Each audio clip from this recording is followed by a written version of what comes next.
Welcome to Finnegan's Fireside Tales. Today, we will be reading The Toll House by W. W. Jacobs. It's all nonsense, said Jack Barnes. Of course people have died in the house. People die in every house. As for the noises, wind in the chimney, and rats in the wainscot, are very convincing to a nervous man.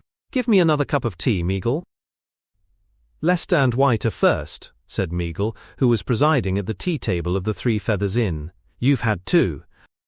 Lester and White finished their cups with irritating slowness, pausing between sips to sniff the aroma, and to discover the sex and dates of arrival of the strangers, which floated in some numbers in the beverage. Mr. Meagle served them to the brim, and then, turning to the grimly expectant Mr. Barnes, blandly requested him to ring for hot water. We'll try and keep your nerves in their present healthy condition, he remarked. For my part, have a sort of half and half belief in the supernatural. All sensible people have, said Lester. An aunt of mine saw a ghost once. White nodded. I had an uncle that saw one, he said. It always is somebody else that sees them, said Barnes. Well, there is the house, said Meagle, a large house at an absurdly low rent, and nobody will take it. It has taken toll of at least one life of every family that has lived there, however short the time, and since it has stood empty caretaker after caretaker has died there. The last caretaker died 15 years ago. Exactly, said Barnes, long enough ago for legends to accumulate. I'll bet you a sovereign you won't spend the night there alone, for all your talk, said White suddenly. And I, said Lester. No, said Barnes slowly.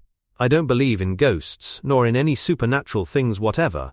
All the same, I admit that I should not care to pass a night there alone. But why not? Inquired White. Wind in the chimney, said Meagle with a grin. Rats in the wainscot, chimed in Lester. As you like, said Barnes, colouring.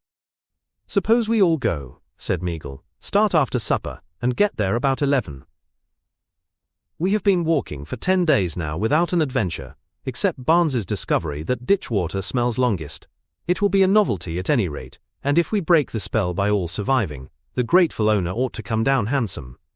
Let's see what the landlord has to say about it first, said Lester. There is no fun in passing a night in an ordinary empty house. Let us make sure that it is haunted. He rang the bell, and sending for the landlord, appealed to him in the name of our common humanity not to let them waste a night watching in a house in which spectres and hobgoblins had no part.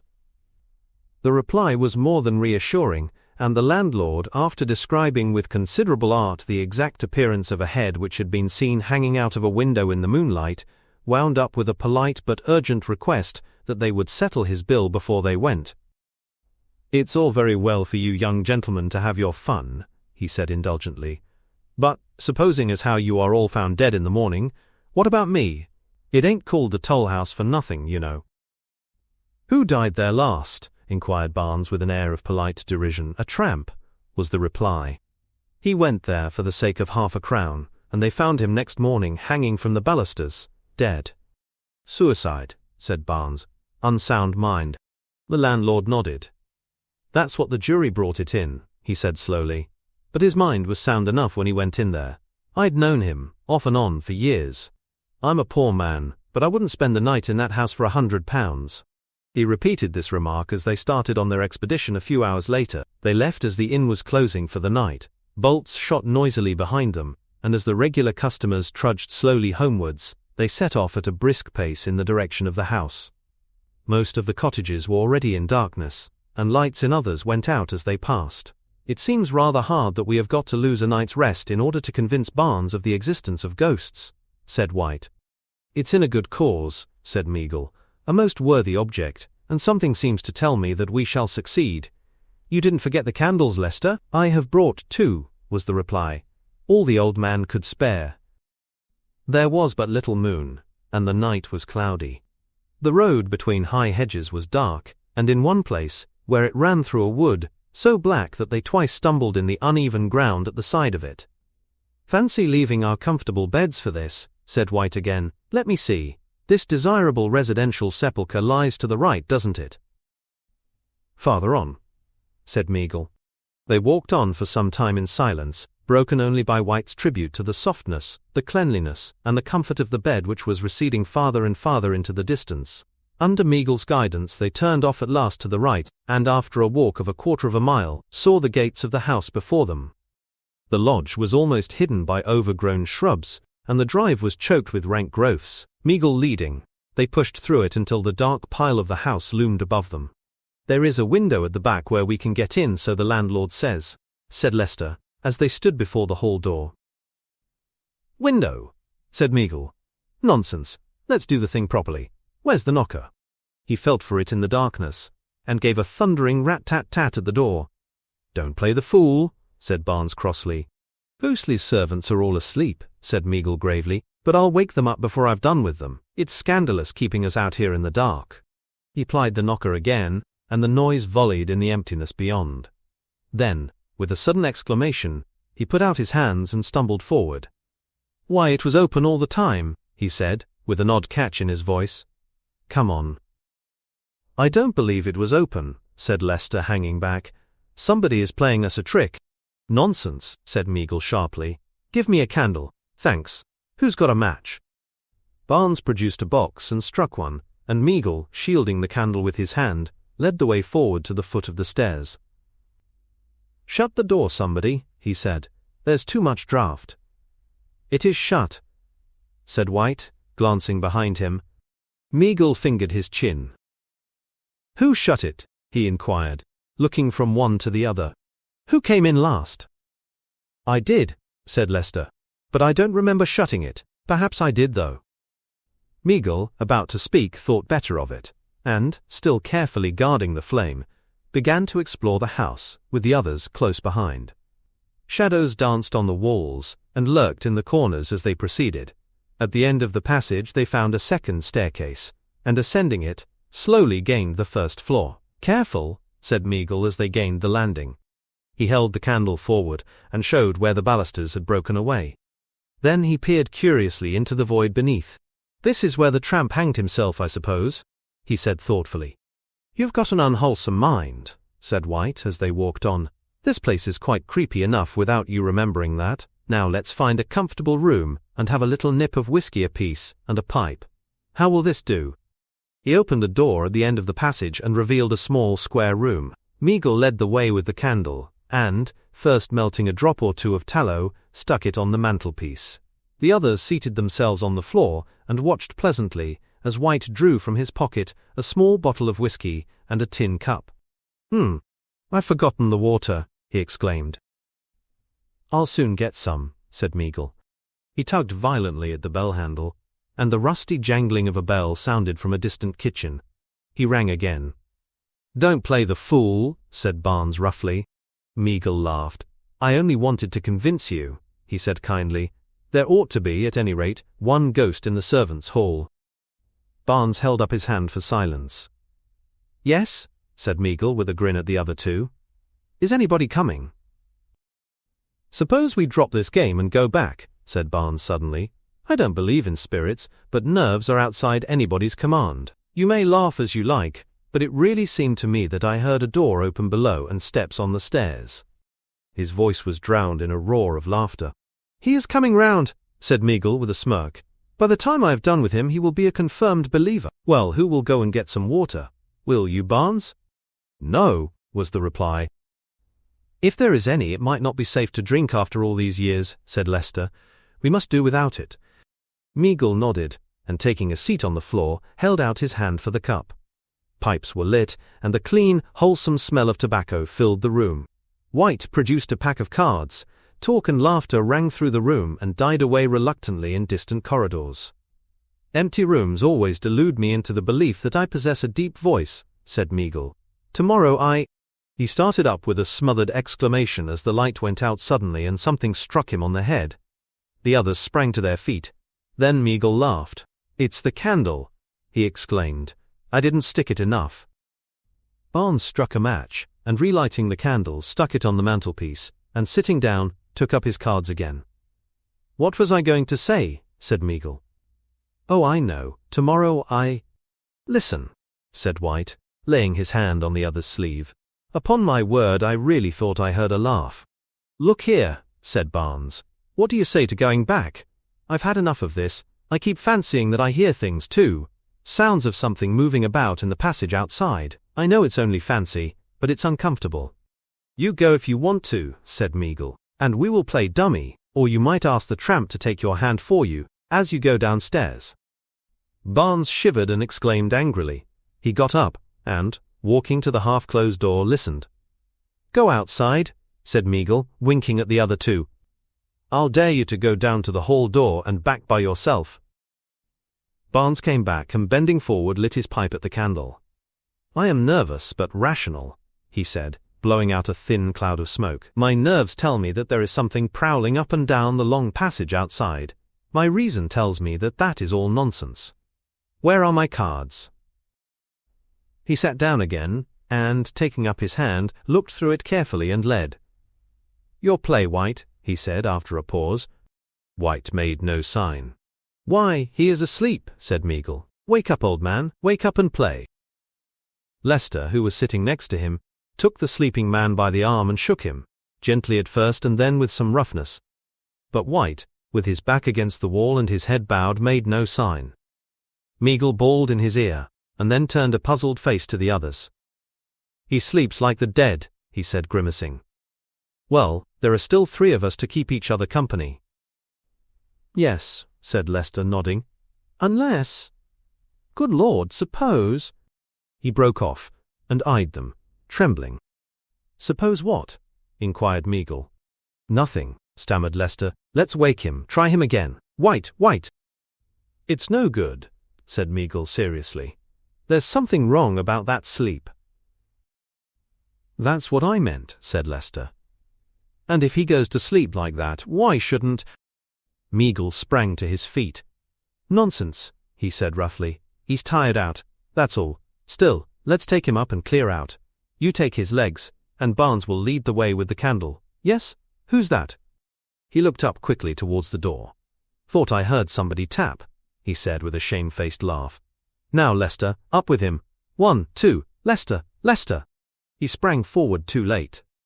Lester, with his face buried in his arms, had rolled over on the floor fast asleep, and his utmost efforts failed to awake him. He is asleep, he stammered. Asleep. Barnes, who had taken the candle from the mantelpiece, stood peering at the sleepers in silence and dropping tallow over the floor. We must get out of this, said Meagle. Quick. Barnes hesitated. We can't leave them here, he began. We must, said Meagle, in strident tones. If you go to sleep, I shall go. Quick, come. He seized the other by the arm and strove to drag him to the door. Barnes shook him off, and, putting the candle back on the mantelpiece, tried again to arouse the sleepers. It's no good, he said at last, and, turning from them, watched Meagle. Don't you go to sleep, he said anxiously. Meagle shook his head, and they stood for some time in uneasy silence. May as well shut the door, said Barnes at last. He crossed over and closed it gently. Then at a scuffling noise behind him he turned, and saw Meagle in a heap on the hearthstone. With a sharp catch in his breath, he stood motionless. Inside the room the candle, fluttering in the draught, showed dimly the grotesque attitudes of the sleepers. Beyond the door there seemed to his overwrought imagination a strange and stealthy unrest. He tried to whistle, but his lips were parched, and in a mechanical fashion he stooped, and began to pick up the cards which littered the floor. He stopped once or twice and stood with bent head listening. The unrest outside seemed to increase. A loud creaking sounded from the stairs. Who is there? He cried loudly. The creaking ceased. He crossed to the door and, flinging it open, strode out into the corridor. As he walked, his fears left him suddenly. Come on, he cried with a low laugh. All of you, show your faces, your infernal ugly faces. Don't skulk. He laughed again and walked on, and the heap in the fireplace put out its head tortoise fashion and listened in horror to the retreating footsteps. Not until they had become inaudible in the distance did the listener's features relax. Good Lord, Lester, we've driven him mad, he said in a frightened whisper. We must go after him. There was no reply. Meagle sprang to his feet. Do you hear? He cried. Stop your fooling now. This is serious. White, Lester, do you hear? He bent and surveyed them in angry bewilderment. All right, he said in a trembling voice. You won't frighten me, you know. He turned away and walked with exaggerated carelessness in the direction of the door. He even went outside and peeped through the crack, but the sleepers did not stir. He glanced into the blackness behind, and then came hastily into the room again. He stood for a few seconds regarding them. The stillness in the house was horrible. He could not even hear them breathe. With a sudden resolution, he snatched the candle from the mantelpiece and held the flame to White's finger. Then, as he reeled back, stupefied, the footsteps again became audible. He stood with the candle in his shaking hand, listening. He heard them ascending the farther staircase, but they stopped suddenly as he went to the door. He walked a little way along the passage, and they went scurrying down the stairs, and then at a jog trot along the corridor below. He went back to the main staircase, and they ceased again. For a time he hung over the balusters, listening and trying to pierce the blackness below.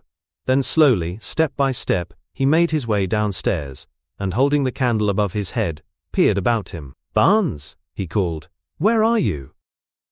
Shaking with fright, he made his way along the passage, and summoning up all his courage, pushed open doors and gazed fearfully into empty rooms. Then, quite suddenly, he heard the footsteps in front of him. He followed slowly for fear of extinguishing the candle, until they led him at last into a vast bare kitchen, with damp walls and a broken floor. In front of him a door leading into an inside room had just closed. He ran towards it and flung it open, and a cold air blew out the candle. He stood aghast. "Barnes," he cried again, "don't be afraid. It is I, Meagle." There was no answer. He stood gazing into the darkness, and all the time the idea of something close at hand watching was upon him. Then suddenly the steps broke out overhead again. He drew back hastily, and passing through the kitchen groped his way along the narrow passages. He could now see better in the darkness, and finding himself at last at the foot of the staircase, began to ascend it noiselessly. He reached the landing just in time to see a figure disappear round the angle of a wall. Still careful to make no noise, he followed the sound of the steps until they led him to the top floor, and he cornered the chase at the end of a short passage. "Barnes," he whispered, "Barnes." Something stirred in the darkness. A small circular window at the end of the passage just softened the blackness and revealed the dim outlines of a motionless figure. Meagle, in place of advancing, stood almost as still as a sudden horrible doubt took possession of him. With his eyes fixed on the shape in front, he fell back slowly, and, as it advanced upon him, burst into a terrible cry. "Barnes, for God's sake, is it you?" The echoes of his voice left the air quivering, but the figure before him paid no heed. For a moment he tried to brace his courage up to endure its approach. Then, with a smothered cry, he turned and fled. The passages wound like a maze, and he threaded them blindly in a vain search for the stairs. If he could get down and open the hall door— He caught his breath in a sob. The steps had begun again. At a lumbering trot, they clattered up and down the bare passages, in and out, up and down, as though in search of him. He stood appalled, and then as they drew near entered a small room and stood behind the door as they rushed by. He came out and ran swiftly and noiselessly in the other direction, and in a moment the steps were after him. He found the long corridor and raced along it at top speed. The stairs he knew were at the end, and with the steps close behind he descended them in blind haste. The steps gained on him, and he shrank to the side to let them pass, still continuing his headlong flight. Then suddenly he seemed to slip off the earth into space. Lester awoke in the morning to find the sunshine streaming into the room, and White sitting up and regarding with some perplexity a badly blistered finger. "Where are the others?" inquired Lester. "Gone, I suppose," said White. "We must have been asleep." Lester arose, and stretching his stiffened limbs, dusted his clothes with his hands and went out into the corridor. White followed. At the noise of their approach, a figure which had been lying asleep at the other end sat up and revealed the face of Barnes. "Why, I've been asleep," he said in surprise. "I don't remember coming here. How did I get here?" "Nice place to come for a nap," said Lester severely, as he pointed to the gap in the balusters. "Look there, another yard, and where would you have been?" He walked carelessly to the edge and looked over. In response to his startled cry the others drew near, and all three stood staring at the dead man below.